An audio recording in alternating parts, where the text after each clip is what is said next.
The night shift at Willow Creek Hospital was the kind that felt stretched too thin, like the walls themselves were tired.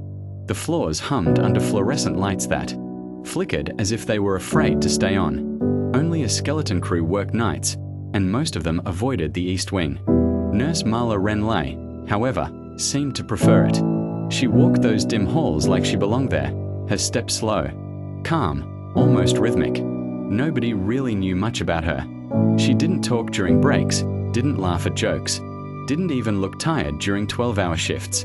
She just existed, always listening, always watching. Tonight, only one patient was placed in the East Wing. Daniel Morse, 68, recovering from a fall. He was alert, talkative, and terrified of the dark. By 12:14 a.m., the ward was dead silent. Marla entered his room without knocking.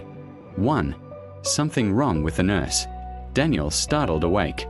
Nurse Marla. He whispered, "Is it time for vitals already?" Marla didn't answer. She simply closed the door behind her. Slowly, softly, Daniel's throat tightened. "Why'd you close it?" "They told me to keep it open. Makes me feel." Marla leaned closer, her voice barely a breath. "You don't need to worry about the door anymore." Something in her tone chilled him. What do you mean?" Marla smiled. It didn't reach her eyes. 2. The monitor. The heart monitor beside Daniel clicked once, then twice, then flatlined for half a second, before returning to normal. Marla glanced at it. "They're getting restless," she said. "Who?" Daniel demanded. Her pupils seemed darker than they should have been. "The ones who stay in the walls." Daniel's mouth went dry. Is this some kind of joke? But Marla wasn't smiling anymore. "Every night I work here," she murmured, "I can hear them tapping, scratching, waiting, hungry." Her voice softened. "But they can't open doors. I have to do that for them." Daniel's pulse spiked. "You're scaring me." "You should be." 3. Night shift security. Down the hall, security guard Leo glanced at the East Wing camera feed. For a moment, Daniel's monitor flashed pure white, like the machine was overloading. Then the video warped. A shape, tall, thin, crawling along the ceiling, flickered behind Marla. Leo blinked. The shape vanished. He grabbed his flashlight. Something was wrong. Very wrong. 4. Marla's ritual. In the dark room, Marla reached into her pocket and pulled out something small wrapped in gauze. Daniel recoiled. "What is that?" "A key," she whispered. "They need a key." She knelt beside his bed. "In this hospital," she said, "life and death hang very close together. If I turn the key just right." Her fingers brushed the 4-line. The door cracks open. No, get someone else.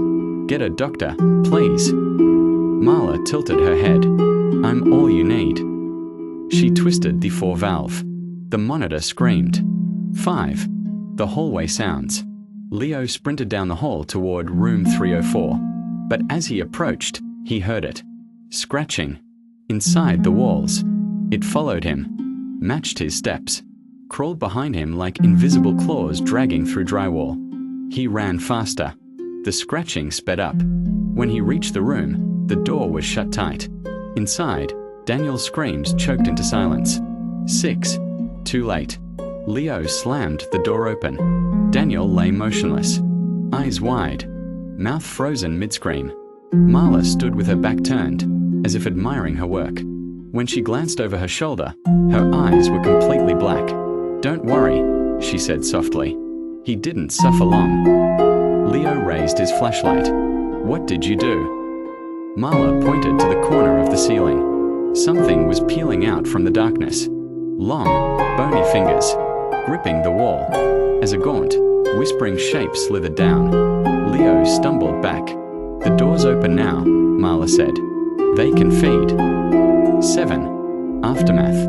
By the time help arrived, the lights in the East Wing had all gone out. Daniel's body was found.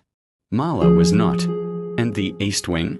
Patients now report tapping in the walls, scratches under their beds, whispers behind the vents. Sometimes, Security swears they see Marla at the end of the hall, head tilted, smiling that same thin smile, waiting to open another door, because the hungry ones never stopped. They only needed a new nurse.